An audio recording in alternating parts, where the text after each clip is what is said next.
In the event of everything that's going on right now with this TD Jakes person and these P. Diddy's, I wanted to re-upload this video of a conversation that I had with a close friend of mine named Lamont Trent, who I knew for almost 40 years. This conversation is 3 years old. Lamont Trent was a member of T.D. Jakes' church. He also has spent some time mostly with T.D. Jakes' partner in crime, this evangelist of the white community. Her name is Paula White. He says a whole lot in this video, in this conversation that I'm getting ready to re-upload. Now, it's a video that I made 3 years ago, because after we got off the phone, I had asked him if I could put this information out. And it's a video named The Wicked Church Institution. It's in my collection of videos, but I'm going to re-upload it and attach it to this video, considering everything that's going on right now with TD Jakes. It gives you an insight on the type of institution that he's running. It gives you insight on the workings and the hypocrisy and the wickedness that is within his institution. So I'm not going to talk too long on this, but I would just like everyone to pay attention to the words of Brother Lamont Trent, who has not too long passed away. So just want to say to you, Brother Lamont Trent, justice never sleeps. Justice never sleeps, bro. Rest in peace, Lamont Trent. Brother Lamont Trent, rest in peace.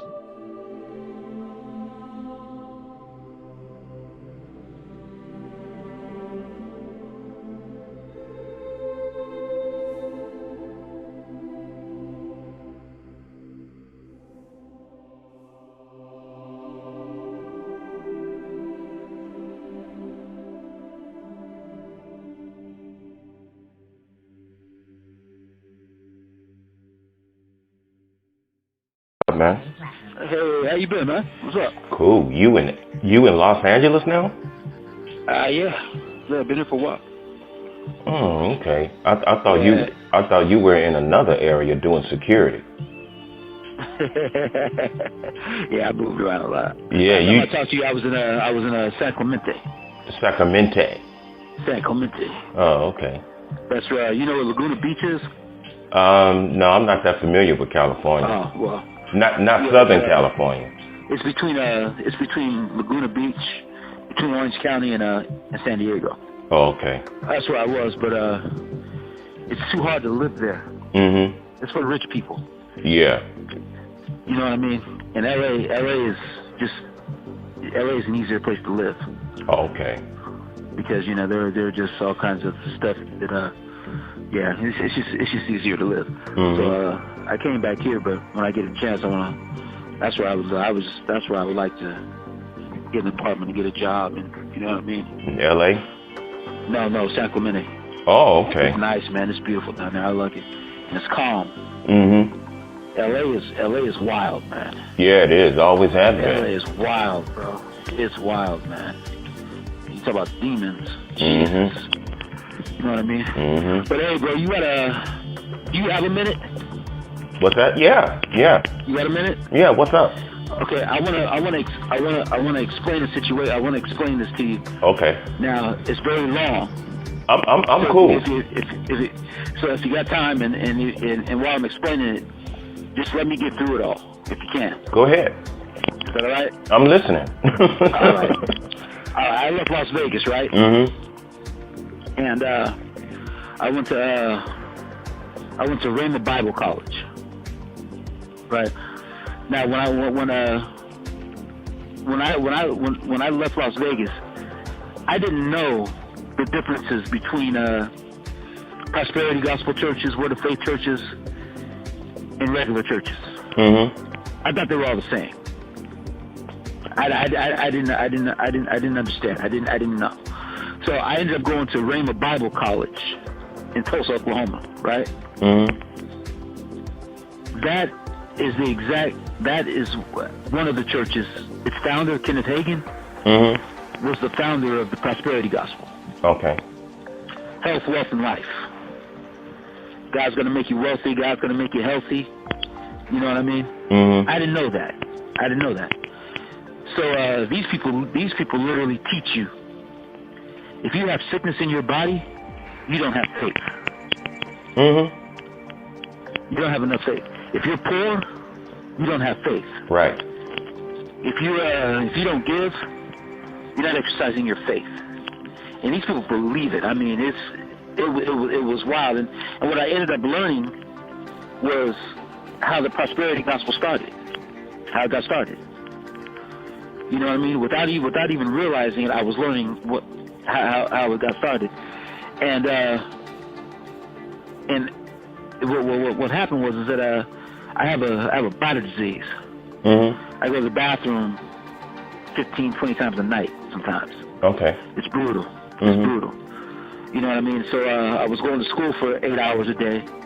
Then I go to work for 8 hours, and I go home and piss all night. And it got to the point I just couldn't do it. I felt like I was losing my mind.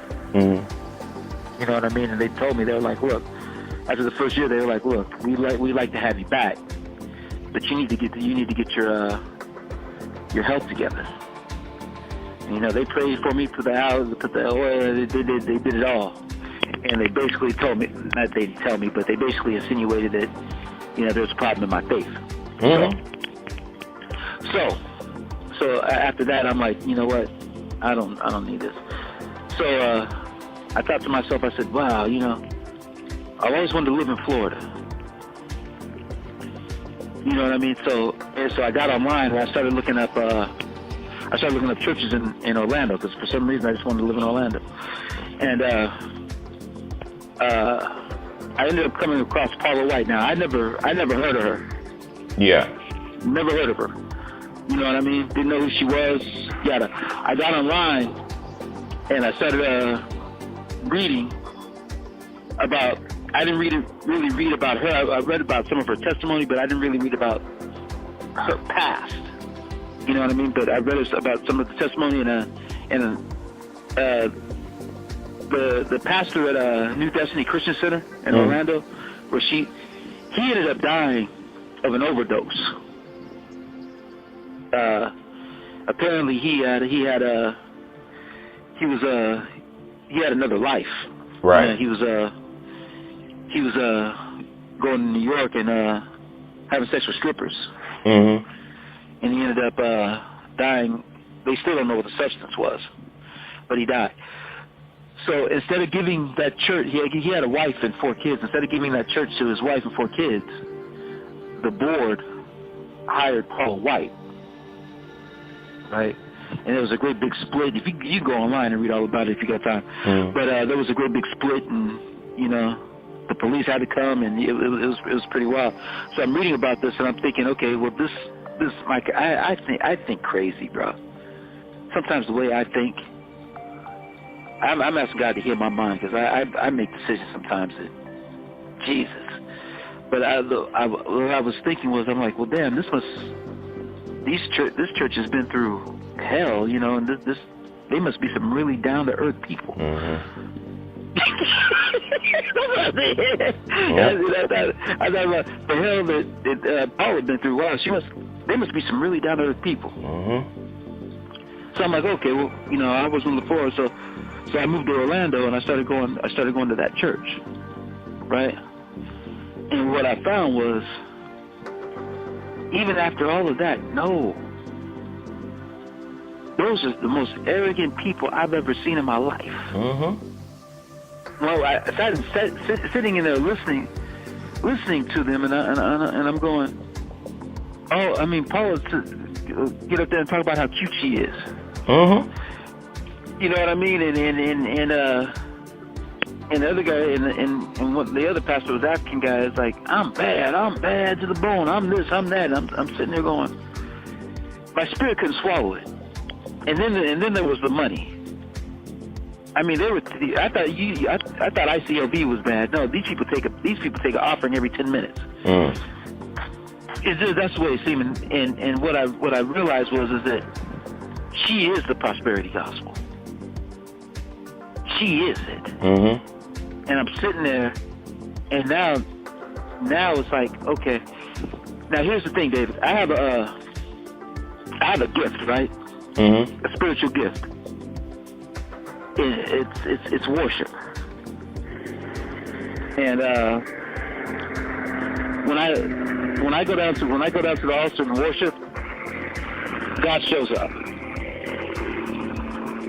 He really does. And she noticed it right away. She knew it right away. That scared her. No, it didn't scare her. Here's the thing with her. I'll give you some more backdrop. What I learned later. And if you go online, you can see it. There was a time when she had a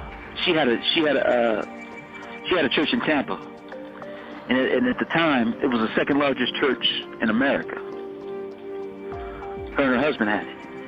And what happened was that Chuck Grassley, the senator, he started doing investigations. If you remember that, where he called out those 5 ministries, it was Paula White, Creflo Dollar, Benny Hinn, Eddie Long, and Joyce Meyer.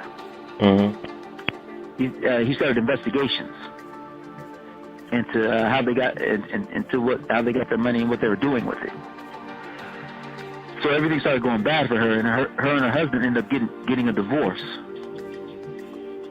right? Mm-hmm. And then they lost the church. So she was at the top. She was at the top, mm-hmm. And she lost it all. I remember listening to her preach one day. She was up there preaching. She goes, yeah, there was a time in our church where we had $40 million in the bank. And she said, I used to fly private. I sat there and I heard that it's like somebody punched me in the chest. There are people out here hurting, starving, homeless, and you have $40 million sitting in a damn bank. No wonder you lost everything. But anyway, that's when the fog for me started to lift. You know, she basically, and this is gonna sound like a prideful and arrogant statement, but I don't mean it, because I went through hell over it, bro. Just say what you feel. She wants to, till this day, she wants to use me to get back to where she was. Okay. My gift. Mm-hmm. She doesn't care. She does not care about me. She cares about my gift. Right. That's what I'm getting. Go ahead. You know what I mean? So she started basically chasing me on Facebook. Now, the thing is, T.D. Jakes is her spiritual father, right? Mm-hmm. And they're really, really close. They're really, really close. So they're family. Pretty much. Mm-hmm. So she's talking to him every day. And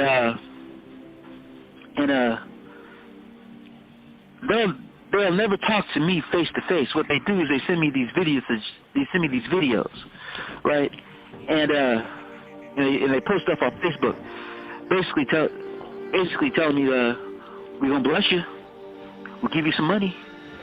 You're gonna bless you. All you gotta do is act right. And there was one time when I moved back to Las Vegas, and he actually sent me a message on Messenger. Mm-hmm. You know what I mean? Tell me that he was going to give me. He said, well, I want to. The Lord told me to bless you with $10,000. I said, all right. He said, well, okay. There's a church I want you to go to. And I said, okay, but I'm not going back to Orlando. Silence. Mm-hmm. I said, I'm not going to Palo Lights Church, man. I'm not doing it. I don't care how much money you got. Didn't hear nothing from him after that. Mm-hmm. And by then, I'm pissed off. So I sent them. So basically, this is where it gets bad. They can't buy me.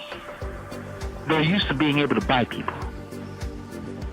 They wave the carrot in front of your face. Mm-hmm. The blessing. You want the blessing? You get the blessing. You want the blessing? God gonna give you a blessing. God gonna give you a blessing. And they expect people. They literally expect people to jump through hoops to get money. Mm-hmm. And I told them, like, no, man, absolutely not. I'm not selling my soul to you. Now, and I told her, I said, now, if you want to sit down with me and talk about it, if you want to sit down with me and iron out all this out so we can resolve it, so we can move on, okay. But as far as accepting money from you to turn into somebody that I don't want to be, no. Keep your money. Mm-hmm. So I've been telling them that for the last year and a half. So, now, this is where narcissism, I've learned a lot about narcissism. Mm-hmm. Narcissistic people, when they can't, all they want is control. Mm-hmm. All they want is control. And when they can't use normal things to control you, they'll go back into your past. Right. You know what I mean? Mm-hmm. David, these people have went to my family. They went to my friends. Mm-hmm. First of all, disclaimer, bro, and I've said it before, brother. The very last thing that I am on this earth is gay. I know. The very last thing. That shit is disgusting. Yes, it is. It is. And that's not me. Now, if I was, I'd just tell you. Yeah. Because this is 2020. I don't think I'd be the only one. You know what I mean? That shit is just, God, especially LA. My God. Jesus, San Francisco. But,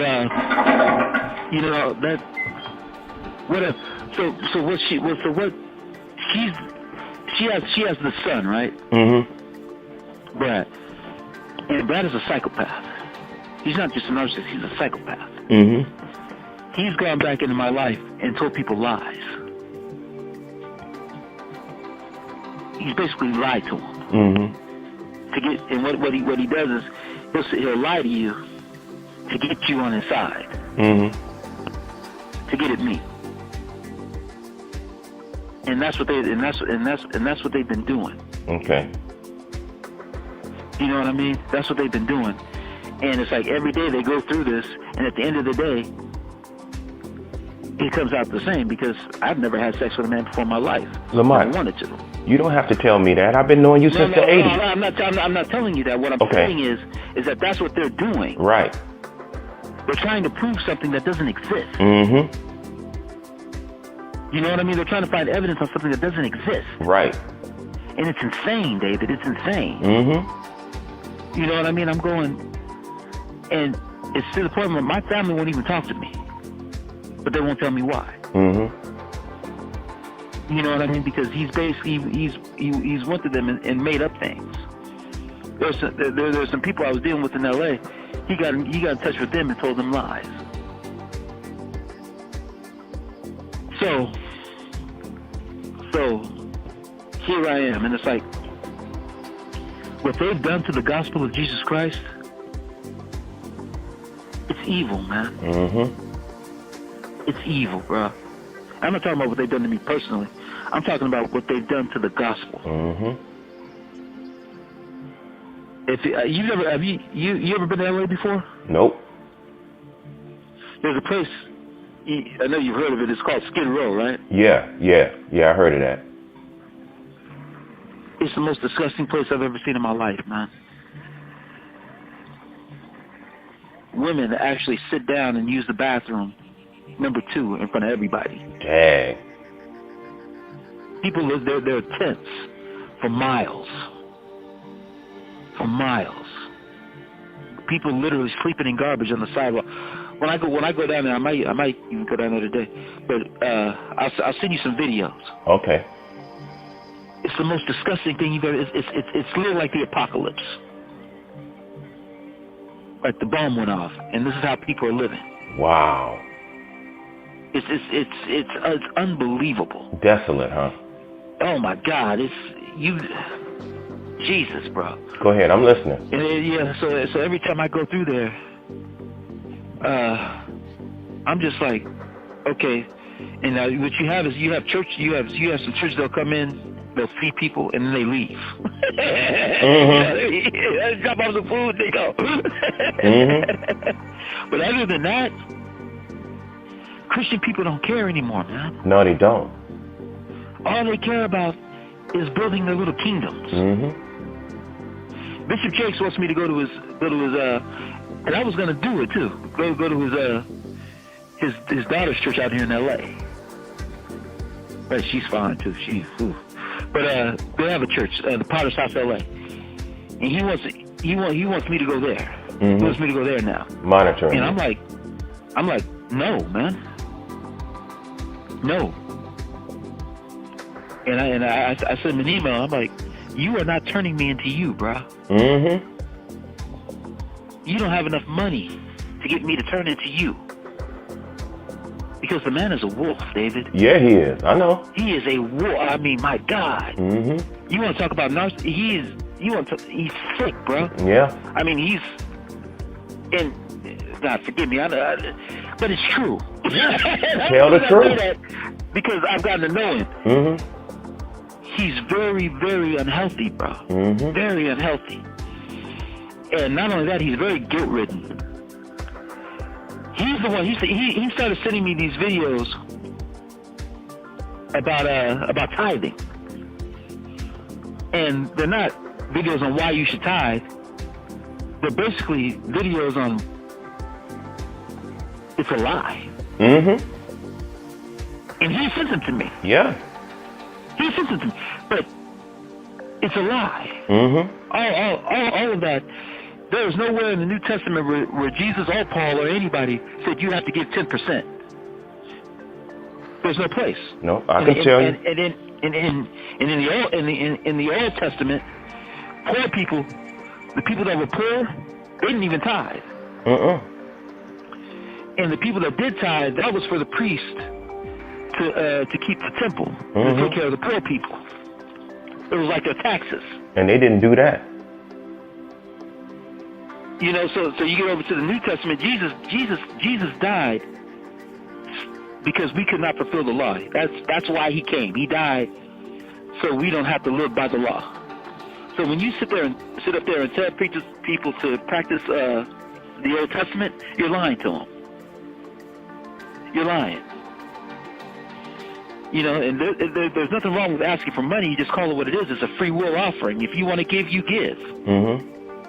If you don't, you don't. That's between you and God. But this whole 10% and give an offering and these seed offerings and all this stuff, it's a lie, man. It's a stinking lie. And he, like I said, he sent me these videos. He literally taught me. So I was sitting there and I'm thinking about that. I said, this man is guilt-ridden. Mm-hmm. He knows the truth. He knows what's true, but he'll never face it publicly because it'd be too much. He wants you to expose him, but all at the same time, he's trying to keep an eye on you. And that's another thing. And David, I've sent him some heavy emails, bro. Mm-hmm. I mean, I went off on him, man. I told him, I said, man, one day you're gonna die. You're gonna face God. And you're gonna have a lot of explaining to do because the Bible says that God will be harder on teachers. Mm-hmm. What did you teach my people? I told him that. You know what I mean? And he Jesus, you know. But yeah. So I know God knows who I am. I know who I am. It doesn't matter what anybody else says. Mm-hmm. It just hurts me that they went to my family. But then again, I have to think, well, if some strangers come to you, if some strangers came to me and started talking about my family, I'd be like, excuse me, I want to go talk to them. Mm-hmm. Right.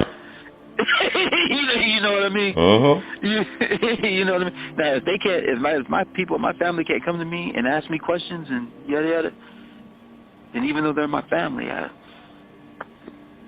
you know. Who is my mother? Who is my brother? Exactly. Yeah. Right. You in good company. God, yeah. You in good company, bro. Yeah. You are. So, but yeah. So that's basically and she is an evil. Her and her son. You ever see those weird movies where the son is in love with his mom? Mm-hmm. Psycho. The Norman Bates. That's what Brad and Paula. Mm-hmm. That boy's in love with his mother, man. Mm-hmm. I mean, literally, he's in love with his mom. Mm-hmm. You know, and he's a pathological liar. Mm-hmm. That boy will lie at the drop of Jesus. And he's a pastor. That's what kills me. Of course. I'm like, wow. I didn't know psychopaths could be pastors. I didn't know narcissists could be pastors. I didn't get Pastor Paul. Remember Pastor Paul on ICLV? Huh?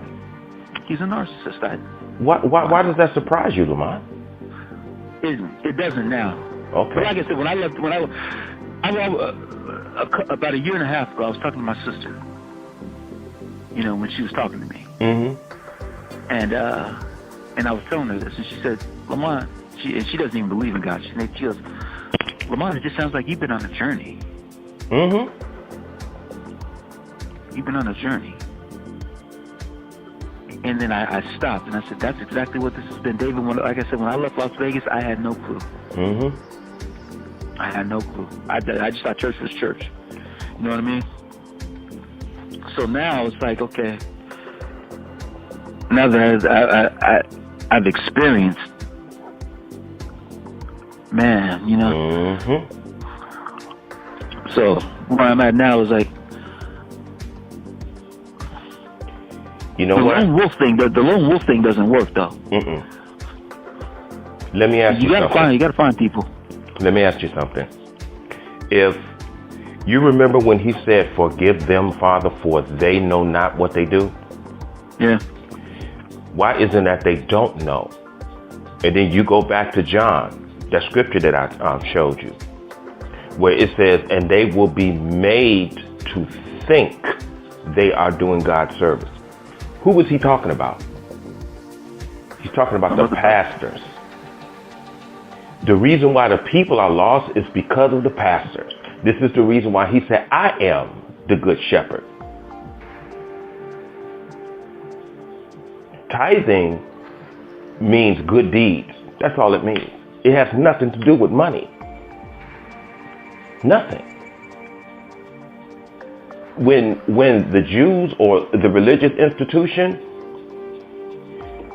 they made an agreement with Rome to use their establishment in order to have their services, and Rome said yes, but how are you guys going to pay for this? They said, well, we'll sell blessings and things like that, and we'll give you 10% of what we earn, and in that way, we'll pay for using your temples. That's how the whole tithing thing started. And for them to continue that, they have to teach the people a lie. Yeah. I'm gonna send you a video, Sister Sharon. She's too much. But yeah. You know what I mean? And they basically made a whole religion out of it. Mm-hmm. They basically made a whole stinking religion out of it. And that's what he saw way back then. That's the reason why he started turning over the tables and all of that. That's the reason why.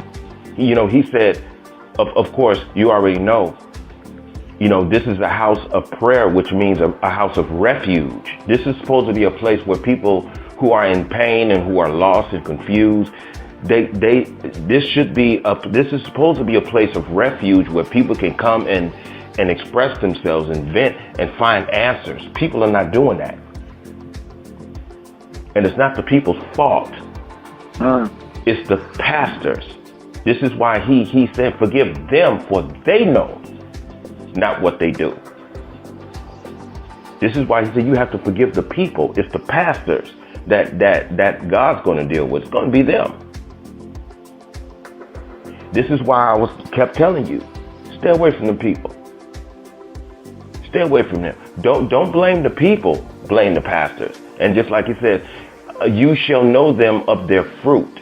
Now, if you're having problems with the people, it's because of the pastors. And due to the fact that the church is going to be the first thing judged even before the government. Have you paid attention to that? Yeah, right. It even begins in the house of God. It begins there. Now, you know how wicked the American government is. You know how wicked the American government is. But is he going to start there? No. He's going to start at the church, which implies that the church, in comparison to what the government has done much worse to humanity than the American government. That's deep. You want to know why? Because you're playing with people's souls. That's the thing. And that's the whole thing, David. That's in this situation. That's what's been more shocking to me than anything else. People are willing to play with your soul.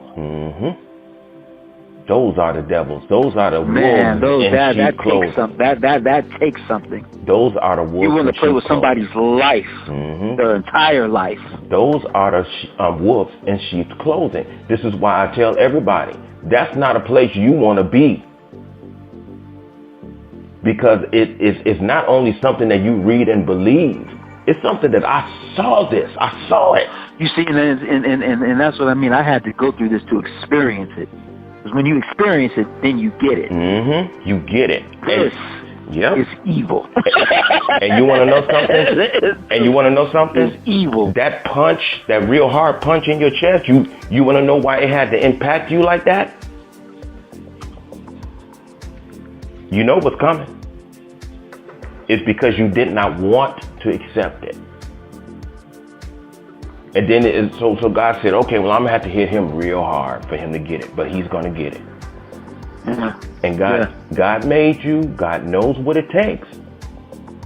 And so he had to impact you like that for you to say, okay, I get it now. Since, you know, it's like, this is why God says, humble thyself. You were not able to do that. So whenever we can do it, yeah, he does it for us. He does it for us. And that's love. You know what I'm saying? Yeah. He'll allow you to go down to the depths, and he'll go with you. And you know, if they have been reading my Facebook, they know there is no way in the world. This one here, not him. Yeah. We can't tell him nothing. And they've been monitoring your old Facebook, and before you closed it, and they saw that post. We've been friends for over 30 years. You can't tell me nothing about Lamont. David, I think they had my Google account, man. Get another one. Yeah. But that's how deep it is. That's how she wants to use me, bro. That's all she wants to do. She wants to use me to draw money. If I really, because I wrote him an email. I'm like, look, bro, I don't see, God is not a cash register to me. It's just not. I don't see him like that. You know, and if I did, I would send her an email like, yeah, sure, give me some money, come give me, yeah, okay, yeah. I don't want to be like that, David. I just don't. You're not like that. It's evil. That man, no, bro. No, absolutely not. No. But like I said, I gotta find some people though. You know what I mean? And if God gave me that gift, I need to start using it. It is pretty powerful. You're not gonna find people like that, Lamont. This is why I said, listen. You have to do it yourself. And those type of people, once you put that out there, the people are going to be drawn to you. You have to set up a platform. You have to set up a platform. You have to put that truth out there. That's going to penetrate that level of truth in other people, and that's going to be the magnetic effect that's going to bring those people to you. You're absolutely right. You're absolutely right. But there has to be some kind of they say in every generation there's some kind of reformation. Absolutely. Something has to happen now. It has to. Every time I walk through Skid Row, I get mad. Good. There should be armies of Christian people down there every day. Absolutely. And guess who's going to do that? And not necessarily giving stuff out, but just shaking hands with people, talking to people. Guess who's going to do that? Yeah, me. It's you. Yeah. So stop looking for everyone else to do it. Yeah. It's for you to do it. It's you.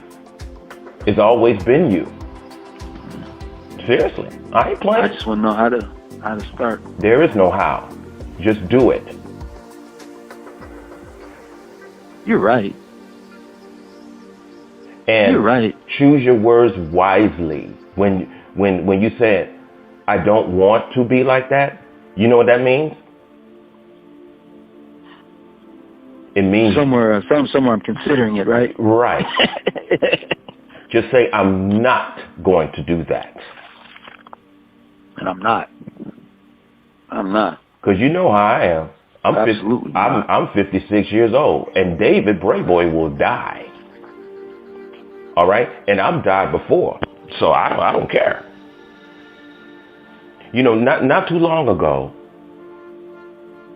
for a long time, I've been wrestling if I want to stay out here or if I want to go back to Las Vegas, knowing... Where are you? You Atlanta, right? Yeah, knowing that it ain't nothing in Las Vegas for me but my two sons. Knowing that I wouldn't be happy in Las Vegas because I wasn't happy in Las Vegas.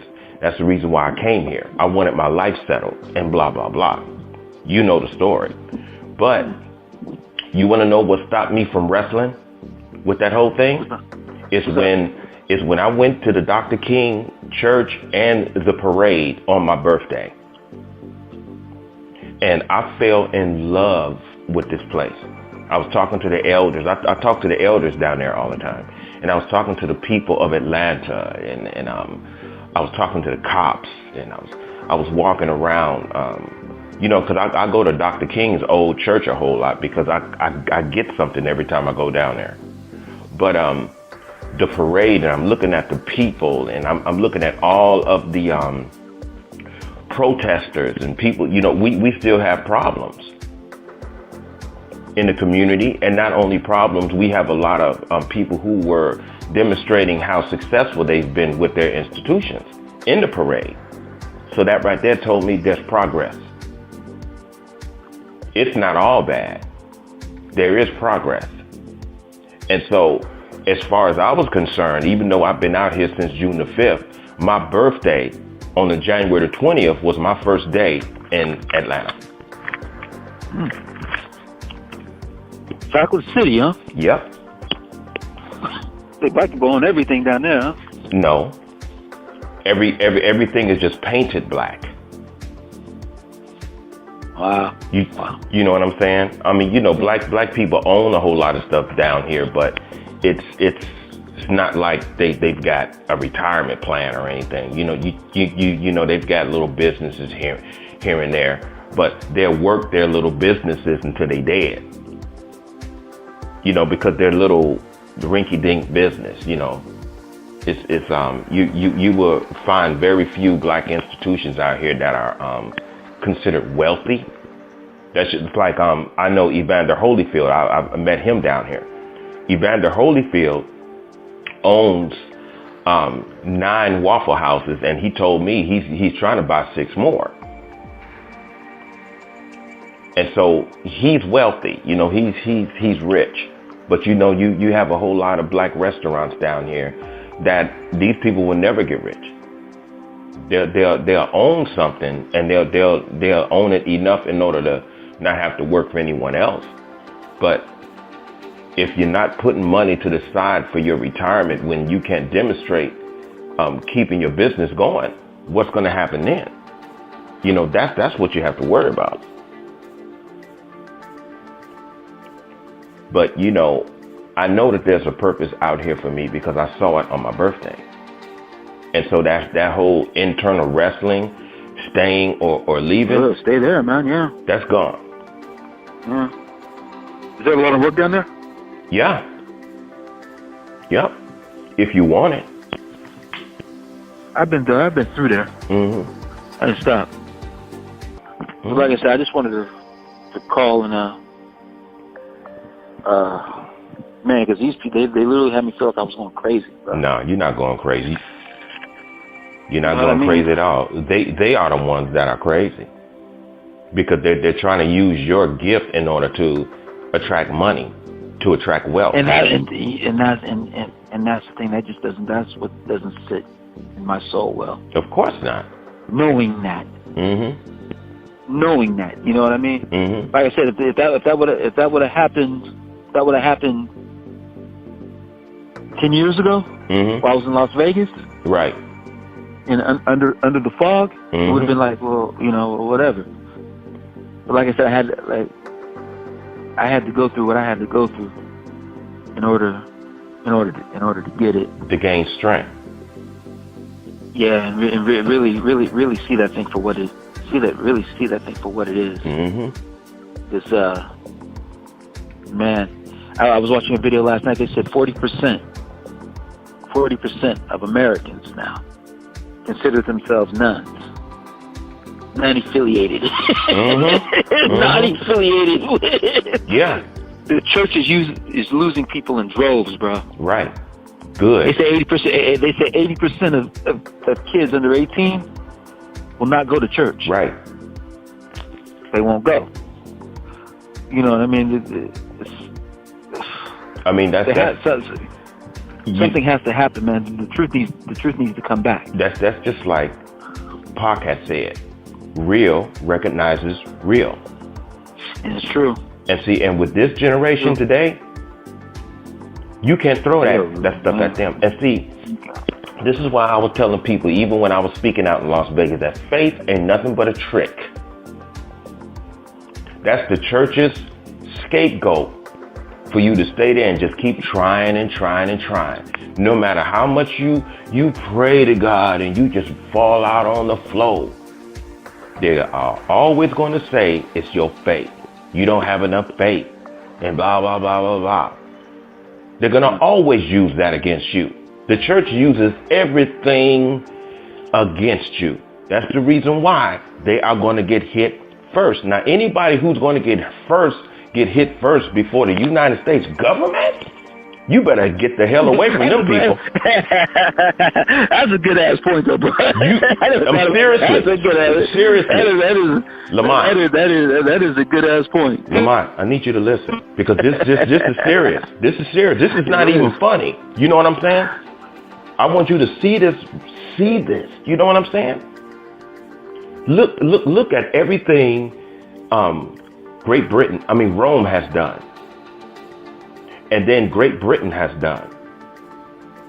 And America is nothing but a child of Great Britain. Study Rome, study Great Britain, study America.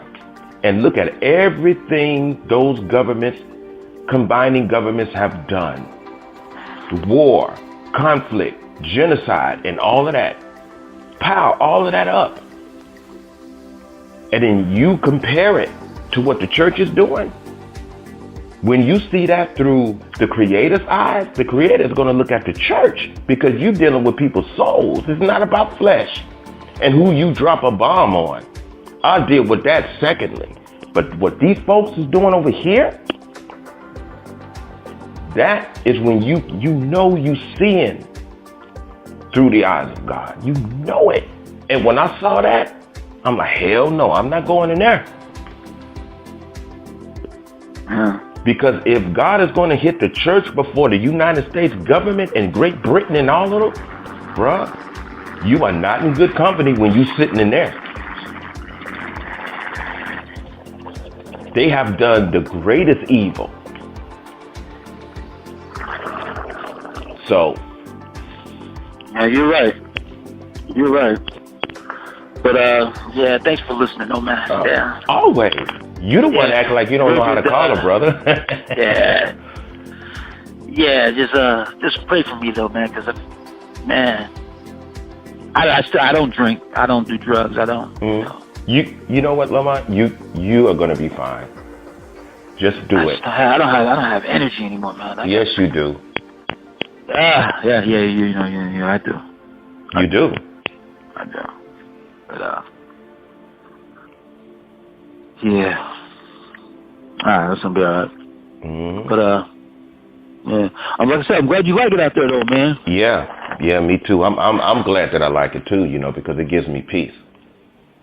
I'm going to be driving the bus out here, and I'm going to be doing UPS part-time, and I'm going to be doing those both for like a year until I get me a home out here, and then I'm going to let UPS go, and I'm just going to go full-time driving the bus out here. And that way, I'm going to be financing my books. And Holyfield was saying that he wants to use me to help him stay in shape starting March. And he's talking about paying me like $300 a day. And so I'm going to be sparring? Yeah, sparring with him for like three days out of the week. Yeah. Yeah. So. Oh, that's cool, man. That's cool. Do your thing, man. Good. And you want to know something? The church is supposed to take people off the street, because you remember when he said, when I was hungry, you fed me? Yeah. And when I was homeless, you gave me shelter? He's telling the church institution how to end the homeless problem. But they just want to do half of it. Half of it. I was. If you go online, T.D. Jakes was doing a forum, and in fact, Paula's son is sitting right behind. It was a forum with Paula. It was actually she was on the panel, and he's doing a forum, and he made a statement, and it rocked me. You know what I mean? But he basically said, well, look, he said, if the church gave away all his money, and we became homeless, we still wouldn't have enough. There would still be a homeless problem, and he said the government wants 25% of your money. The church is asking for 10%, and they want and then people think the church should be the ones taking care of the homeless problem. He said we just don't have. Basically what he was saying was that I'm not going to feed all the homeless people by myself. Go online and look at that. The way he said it. And the way it just came off was cold. It just came off totally cold, because the truth is that, yeah, the government is the only entity that has enough money to help with the homeless problem, with the food stamps and all that other stuff. But the church should be leading the fight against it. And people should be able to trust the church enough to come to them with resources. But no. Pastors these days, they want their middle class churches in the middle class neighborhoods, and they want to build their kingdoms. And they don't care about people that are out here dying. Like I said, Skid Row has literally opened my eyes, man. Wow. Church people do not care. They don't. And if you ask me, the reason why 80% of kids under 18 will not go to church is because they look at the church and they know these people do not care. They don't care. It's like love is the master of everything. When people see love and it's real, they can't resist it. And they say, okay, that's real. These people really care. If they don't see it, people don't want nothing to do with it. And it's killing the church. And I'll say this, I'll let you, but there's Rod Parsley. He's gotten dragged into this. He's still out there? He's you know who Rod Parsley is? He's in Ohio. He's in Ohio. But he teaches all that first fruits, tithing, and all that other stuff. He teaches that, and it's a pretty intense situation, David. Mm-hmm. But I wrote them an email, and I said, you know what? You people are the sole reason why the church is dying. Mm-hmm. You people are the sole reason. You're killing the church with your greed. You're killing it. Because people see that, they don't want anything to do with it. And when you die and when you're gone, 2 generations from now, the church as you know will not exist because of you. Silence. Mm-hmm. Mm-hmm. And actually, it got to the point where it pissed Pastor Rod off. Mm. It really pissed him off. Good. But you know what? It's true. It's true. They're killing the body of Christ with their greed. And you want to know something? They ought to be, they ought to thank you due to the fact that they got pissed off. Because when they're getting angry, it means they still got a soul, because they feel convicted. The ones who don't get angry, those are the dead. That he's talking about.